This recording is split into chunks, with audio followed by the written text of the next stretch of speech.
Film की शुरुआत में हम डॉक्टर किम नाम के एक साइंटिस्ट को देखते हैं जो एक न्यूक्लियर वॉरहेड के प्रोजेक्ट पर काम कर रही थी, यानी परमाणु हथियार बनाने के प्रोजेक्ट पर। दरअसल किम यह न्यूक्लियर वॉरहेड नॉर्थ और साउथ कोरिया के लिए बना रही थी ताकि उनकी मिलिट्री स्ट्रांग हो जाए। ये सब ईयर 2005 में चल रहा होता है। आगे किम टीवी देख रही होती है जिसमें यह खबर चल रही थी कि एक बड़ा सा कॉमेट धरती के काफ़ी करीब से गुजर रहा है और ये कॉमेट हर 433 साल के बाद अर्थ के पास से गुजरता है। वही दूसरी ओर नॉर्थ कोरिया के कुछ मिलिट्री ऑफिसर्स एक प्लान बना रहे होते हैं ताकि वो उस न्यूक्लियर वॉरहेड को अपने कब्जे में ले सके जो नॉर्थ और साउथ कोरिया मिलकर बना रही थी। अगली सीन में हम डॉक्टर किम को देखते हैं जिन्हें मिलिट्री ऑफिसर्स ये बता रहे होते हैं कि उन्हें यह न्यूक्लियर वॉरहेड किसी दूसरी जगह शिफ्ट करना होगा। मगर इन बातों की खबर नॉर्थ कोरिया के एक मेजर को पता चल जाती है जिसका नाम होता है कैंग। अब कैंग अपने कुछ नॉर्थ कोरियन सोल्जर्स के साथ मिलकर डॉक्टर किम को किडनैप कर लेता है जिसके पास उस रूम का की कार्ड था जहाँ पर न्यूक्लियर वॉरहेड रखा गया था। अब ये नॉर्थ कोरियन सोल्जर्स कैंग के साथ मिलकर उस न्यूक्लियर वॉरहेड को चुरा लेते हैं और समंदर के रास्ते उसे ले जाने लगते हैं। इस चीज़ की खबर साउथ कोरियन सोल्जर्स को पता चल जाती है तो वहाँ का एक मेजर जिसका नाम पार्क था वो अपने साथ कुछ सोल्जर्स लेकर कैंग और उनके साथियों को पकड़ने के लिए निकल जाता है। आगे दो ग्रुप्स आपस में लड़ने लगते हैं कि तभी आसमान में उन्हें एक आवाज़ सुनाई देती है जो उस कॉमेट की थी जो धरती के काफ़ी करीब से गुजर रही थी। तभी हम देखते हैं कि वहाँ की बोट जिसमें साउथ कोरियन और नॉर्थ कोरियन सोल्जर्स थे वो अचानक से गायब हो जाते हैं। जब डॉक्टर किम की आंख खुलती है तो वो अपने आप को जंग के मैदान के बीचों बीच देखती है। वहाँ उस मैदान में कई सारे लोग ट्रेडिशनल कपड़े पहने हुए जंग लड़ रहे होते हैं। इस सीन से हम अंदाज़ा लगा सकते हैं कि डॉक्टर किम और बाकी सोल्जर्स टाइम ट्रैवल करके 16th सेंचुरी में पहुँच गए हैं, यानी ईयर 1572 में। डॉक्टर किम के साथ 3 नॉर्थ कोरियन और 3 साउथ कोरियन सोल्जर्स थे और वो लोग भी ये सब देख रहे थे। दरअसल यहाँ पर जर्सन के लोगों और कोरियन लोगों के बीच जंग चल रही थी। ये सब देख उन्हें लग रहा होता है कि यहाँ कोई नाटक वगैरह चल रहा है, मगर तभी वहाँ का एक आदमी उनके एक सोल्जर पर अटैक करने की कोशिश करता है। बदले में सोल्जर उस आदमी के ऊपर एक ग्रेनेड फेंक कर उसे मार देता है। इस चीज़ को देखने के बाद जर्सन का कमांडर सोल्जर्स पर आग बबूला हो जाता है और उस सोल्जर को मारने की कोशिश करता है, मगर वो सोल्जर बंदूक से उस पर फायर करता है जिसकी गोली जर्सन के कमांडर के कान के पास से गुजरती है। जब जर्सन के सिपाही वहाँ से चले जाते हैं तो वहाँ के गांव के लोग उन्हें थैंक्स बोलते हुए उनकी तारीफ करने लगते हैं। वहाँ के लोग इन कोरियन सोल्जर्स को उनका मसीहा समझते हैं जिन्होंने सही समय पर आकर उन्हें बचा लिया। ये लोग इन सोल्जर्स को हेवनली सोल्जर्स कहकर पुकारने लगते हैं क्योंकि इन सोल्जर्स के पास एडवांस हथियार थे और वहाँ के लोगों को ये लग रहा होता है कि इन सोल्जर्स के पास कोई मैजिकल पावर्स होगी। आगे कोरियन सोल्जर्स एक गुफा में जाकर ठहर जाते हैं और वहाँ पर पहुँचने पर मेजर पार्क कैंग को इन सब चीज़ों के पीछे जिम्मेदार ठहराता है और कहता है कि अगर उसने वो न्यूक्लियर वॉरहेड चुराई नहीं होती तो आज वो यहाँ नहीं होते। बातों बातों में इनका झगड़ा होने लगता है जिस पर पार्क गुस्सा होकर कैंग के ऊपर बंदूक तान देता है। तभी किम उन दोनों को शांत हो जाने को बोलती है और कहती है कि सबसे पहले उन्हें यहाँ से वापस अपने टाइमलाइन में जाने का रास्ता ढूंढ निकालना होगा।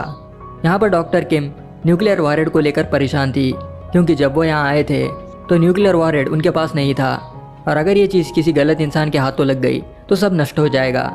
ये सब देख कैंग कहता है कि ये सब मेरी वजह से हुआ है, इसलिए मैं किसी भी तरह उस न्यूक्लियर वॉरहेड को ढूंढ निकालूंगा। वही दूसरी ओर हम जर्सन के लीडर को देखते हैं जो अपने कमांडर को डांट रहा होता है ये कहकर कि वो एक डरपोक है जो जंग के मैदान से भाग गया। जिस पर वो कमांडर बताता है कि जिन गाँव वालों से वो लड़ रहे थे उनमें 6 सोल्जर्स ऐसे थे जिनके पास अद्भुत हथियार थे। मगर ये सब सुन जर्सन लीडर उस पर और भड़क जाता है और उसे उन सोल्जर्स को मारने का एक आखिरी मौका देता है। आगे हम देखते हैं कि उसी गुफा में कोरियन सोल्जर्स और डॉक्टर किम सो जाते हैं। तभी वहाँ के गांव का एक आदमी आकर उनके वेपन्स चुरा लेता है और बाहर भागने लगता है और उसके पीछे 2 कोरियन सोल्जर्स उसे पकड़ने के लिए भागते हैं, मगर गांव के गार्ड्स उन्हें देख लेते हैं और उन्हें उनके राजा के पास ले जाते हैं। अब वहाँ का राजा इन तीनों को चोरी के आरोप में सज़ा सुना देता है और ये सब कैंग और पार्क भी देखने लगते हैं जो वहाँ आम लोगों की तरह ड्रेसअप करके गए थे। उस चोर का नाम यी सुनसिन होता है जो आसान नाम की जगह का रहने वाला था। ये नाम सुनते ही पार्क समझ जाता है कि ये चोर तो एक बड़ा कोरियन वॉरियर है जिसके बारे में उसने हिस्ट्री के बुक्स में पढ़ा था और इसी कोरियन वॉरियर ने जापानीज इन्वेशन को रोका था। मगर यी सुनसिन को इस हालत में देख वो सभी सोचने लगते हैं क्योंकि हिस्ट्री के बुक्स में तो उसकी काफ़ी बड़ा चढ़ाकर तारीफ की गई थी और अभी आदमी यहाँ चोरी के इल्ज़ाम में पकड़ा गया था। आगे वहाँ का राजा यी सुनसिन और उन 2 कोरियन सोल्जर्स को मौत की सज़ा सुना देता है। जब ये तीनों वहाँ के जेल में कैद होते हैं तो एक कोरियन सोल्जर आकर उन्हें छुड़ा लेता है और यी को उनके साथ चलने को बोलता है। कुछ देर बाद जब वो जंगल से जाने लगते हैं तो कोरियन सोल्जर्स ई को उनके हथियार पूछते हैं, मगर ई बताता है कि उसने वो हथियार पानी में फेंक दिया। अब बातों बातों में इन लोगों के बीच झगड़ा होने लगता है, मगर तभी पार्क आकर सभी को बताता है कि जो आदमी उनके सामने खड़ा है वो एक बहुत बड़ा कोरियन वॉरियर है, जिसके बारे में उसने हिस्ट्री के बुक्स में पढ़ा था। अब ये सुनकर सभी सोल्जर सोचने लगते हैं कि ये चोर एक बड़ा वॉरियर नहीं हो सकता, इसमें तो एक भी क्वालिटी एक योद्धा जैसी नहीं है। यहाँ पर सोल्जर इसके बारे में सोच ही रहे होते हैं कि ई उन्हें चकमा देकर भाग जाता है। अगली सुबह जब ई की आंख खुलती है तो वो देखता है कि जिस जगह वो रात में रुका था वहाँ पर कोरियन सोल्जर्स ऑलरेडी पहुँच चुके हैं और वो अपनी मॉर्निंग ट्रेनिंग कर रहे हैं। जब ई बाहर आता है तो सभी कोरियन सोल्जर्स उसके सामने झुकते हैं और उससे माफ़ी मांगते हुए कहने लगते हैं कि वो एक बड़ा योद्धा है, मगर ये सब बातें ई को झूठ लग रही होती है। अगले दिन ई को वो सभी सोल्जर्स ट्रेनिंग देने लगते हैं ताकि इससे वो और मजबूत हो जाए, क्योंकि उसे जापान के सिपाहियों के साथ आगे चलकर युद्ध करना होगा। वही दूसरी ओर कैंग उसके दो साथियों के साथ न्यूक्लियर वॉरहेड को ढूंढ रहा होता है। वो तीनों हर जगह तलाश करते हैं मगर उन्हें वो चीज़ कहीं दिखाई नहीं देती। अगले सीन में हम ई को देखते हैं जो छुपकर जंगल की ओर जाकर अपने वो हथियार छुपाने लगता है जो उसने परसों रात चुराए थे। वो सोचता है कि इसे बेचने पर वो बहुत अमीर बन सकता है। ई आगे वो हथियार छुपा लेता है और उसे ऐसा करता एक लड़की देख लेती है। मरी उसे खाने के लिए कुछ दे देता है और वो ये खाते हुए वहाँ से निकल जाती है। कुछ घंटे बाद वही लड़की जंगल की ओर जाकर ई के छुपाए हुए जगह से एक गन लेकर जाने लगती है कि तभी जर्शन के दो गार्ड्स उस लड़की को पकड़ लेते हैं। अब जर्शन के गार्ड्स को पता चल गया था कि वो हेवनली सोल्जर्स यहीं कहीं छुपे हुए हैं। वही दूसरी ओर हेवनली सोल्जर्स ई का काफ़ी ख्याल रखने लगते हैं और ये देख डॉक्टर किम उन सबको कहती है कि उन्हें ई को उसके हाल पर छोड़ देना चाहिए, वरना हमारी वजह से ई एक बड़ा योद्धा नहीं बन सकता और हमें समय के साथ छेड़खानी नहीं करनी चाहिए। जिस पर पार्क कहता है कि ई को हमारी ज़रूरत है और हमें उसे ट्रेन करना चाहिए। कुछ देर बाद डॉक्टर किम सभी हेवनली सोल्जर्स को इकट्ठा करती है और बताती है कि उसे पता चल गया है कि वो वापस अपने टाइमलाइन में कैसे जा सकते हैं। वो बताने लगती है कि ये सब उस कॉमेट की वजह से हुआ है जो हर 433 साल बाद अर्थ के करीब से गुजरता है, और जब वो कॉमेट 2005 में आया तो वो सब 433 साल पीछे पास्ट में पहुंच गए और वो सब ईयर 1572 के टाइमलाइन में है। आगे वो ये भी कहती है कि ये कॉमेट फिर से 4 दिन बाद यहाँ आने वाला है जिससे वो वापस अपने टाइम में पहुँच सकते हैं, मगर प्रॉब्लम यहाँ ये है कि उसे पता नहीं कि जब वो कॉमेट गुजरेगा तो उन्हें किस जगह पर होना चाहिए। यहाँ पर डॉक्टर किम श्योर होती है कि वो अपनी रिसर्च की मदद से वो भी पता कर लेगी। रात को हेवनली सोल्जर्स वहाँ जंगल के आसपास खुदाई करने लगते हैं जहाँ उन्हें ई का कुछ सामान मिलता है जिसमें कुछ पेड़ पौधे वगैरह थे। गौर से देखने पर वो ड्रग्स होते हैं जिसे ई गाँव वालों को बेचता था। ये सब ड्रग्स वो जला देते हैं और ई को समझाते हैं कि वो एक वॉरियर है और उसे ऐसे काम शोभा नहीं देते। ये सुनकर ई को काफ़ी गुस्सा आता है और वो वहाँ से चले जाता है। कुछ देर बाद एक सोल्जर आकर उसका हाथ पड़ने का नाटक करता है और कहता है कि उसके हाथ की लकीरें ये बताती है कि वो इस युग का सबसे बड़ा योद्धा बनने वाला है। अब ये दोनों यहाँ बात कर ही रहे होते हैं कि एक तीर आकर उस सोल्जर के गले के आर पार घुस जाती है। देखते ही देखते जर्शन के सिपाही आकर ई को पकड़ लेते हैं और उसे उनके दरबार ले जाते हैं। आगे ई को काफ़ी टॉर्चर किया जाता है और पूछा जाता है कि हेवनली सोल्जर्स कहाँ पर है, मगर वो उन्हें बताने से मना कर देता है। तभी वहाँ का सिपाही गांव की छोटी लड़की को ले आता है जिसे वो गन मिली थी। यहाँ पर जर्शन का कमांडर ई से कहता है कि अगर उसने हेवनली सोल्जर्स का पता उन्हें नहीं दिया तो वो इस लड़की को मार देगा। ये सुनी उस लड़की की जान बचाने के लिए उनकी बात मान लेता है। आगे जर्शन का कमांडर उस लड़की को जाने देता है और जब वो लड़की वहाँ से भागने लगती है तो वो उसे एक तीर मारकर ख़त्म कर देता है। ये सब अपने आंखों के सामने होता देख ई को अपने आप के ऊपर काफ़ी घिन आती है क्योंकि वो उस मासूम सी लड़की को बचा नहीं पाया। रात को जब जर्शन के सिपाही सो रहे होते हैं तो कैंग अपने कुछ साथियों के साथ आकर ई को बचा लेता है। वहाँ पर उन्हें वो न्यूक्लियर वॉरहेड भी नज़र आता है जिसे वो इतने दिनों से ढूंढ रहे थे।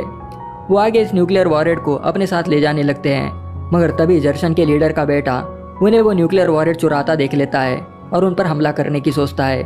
सही समय पर वो दोनों जर्शन के लीडर के बेटे को मार देते हैं और न्यूक्लियर वॉरहेड लेकर वहाँ से निकल जाते हैं।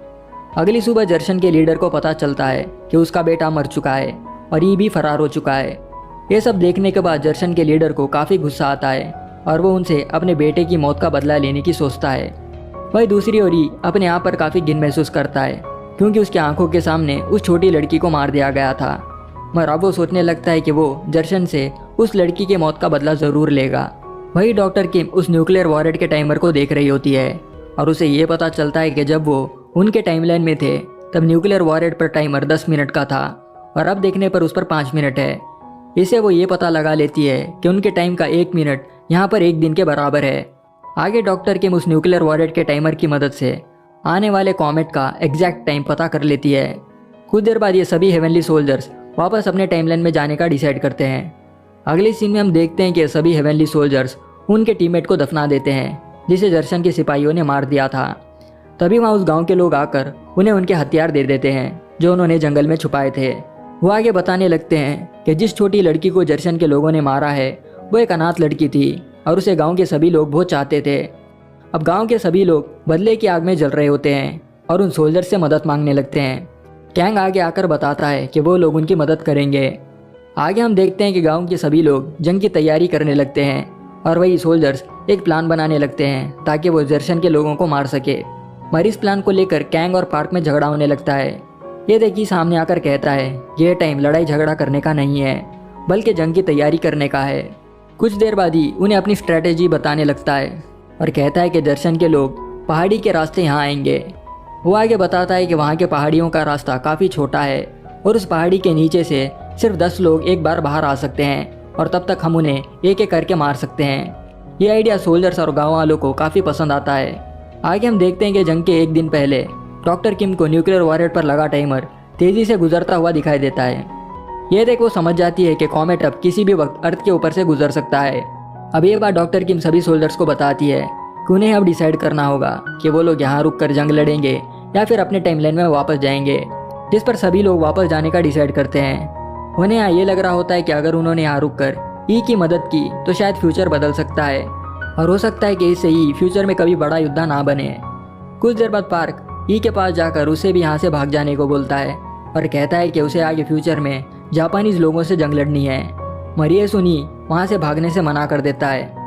अब मजबूरन पार्क उसे बेहोश करके एक घोड़े पर बिठा कर वहाँ से ले जाता है। अगले सीन में हम सभी सोल्जर्स को एक नाव पर बैठा हुआ देखते हैं। तभी उनके दिमाग में एक बात याद आती है और वो सब सोचते हैं कि अगर वो लोग वापस गए तो उन्हें न्यूक्लियर वॉरहेड चुराने के जुर्म में मौत की सज़ा होगी। इसलिए वो वहीं रुककर गांव वालों की मदद करने की सोचते हैं और डॉक्टर किम को अकेले ही वापस अपने टाइमलाइन में जाने को बोलते हैं। वहीं दूसरी ओर हम ई को देखते हैं जिसे होश आ जाता है और वो वापस गांव की तरफ अपना घोड़ा दौड़ाने लगता है। वहां जाने पर ही सोल्जर्स और बाकी गांव वालों को जंग के लिए रेडी होता देखता है। आगे हेवनली सोल्जर्स बॉम्ब्स और बंदूकों से जर्शन के सिपाहियों को मार गिराते हैं और बदले में उनके भी कई सारे लोग मारे जाते हैं। तभी हम देखते हैं कि जर्शन का कमांडर ई को मारने की कोशिश करता है और उसे बचाने के चक्कर में कैंग मारा जाता है। अगले सीन में हम देखते हैं कि उनके सोल्जर्स में सिर्फ सर्जेंट कोई और मेजर पार्क दोनों ही बचे हुए हैं और वो दोनों किसी तरह जर्शन के लीडर को भी मार गिराते हैं। अब ये जंग खत्म हो जाती है जिसमें गांव वाले जीत गए। वहीं दूसरी ओर किम पर भी जर्शन के सिपाही अटैक करने लगते हैं मगर एक सोल्जर किम की जान बचा लेता है और वो सही समय पर अपने टाइमलाइन में पहुंच जाती है। आगे डॉक्टर किम न्यूक्लियर वॉरहेड के साथ अपने टाइमलाइन में पहुंच जाती है और जनरल्स को टाइम ट्रैवल वाली सारी कहानी बताने लगती है मगर वो लोग उसकी बातों पर भरोसा नहीं करते। वो बस खुश थे कि वो परमाणु हथियार उन्हें अब वापस मिल चुका है। अगले सीन में हम डॉक्टर किम को ई के मेमोरियल ग्राउंड पर देखते हैं जहां वो खड़ी होकर अपने टीममेट्स और ई को मिस कर रही होती है। मूवी के लास्ट सीन में हम ई, मेजर पार्क और सर्जेंट कोई को देखते हैं जो म्यांगयांग के जंग के लिए निकल चुके थे। वो सब लोग एक बड़े से जहाज में होते हैं जिसमें बैठ वो जापानी सोल्जर से जंग लड़ने के लिए जा रहे थे। आगे हम देखते हैं कि ई के सिर्फ 13 कोरियन जहाज जापान के 300 जहाज़ों को ढेर कर देते हैं और ये जंग जीत लेते हैं।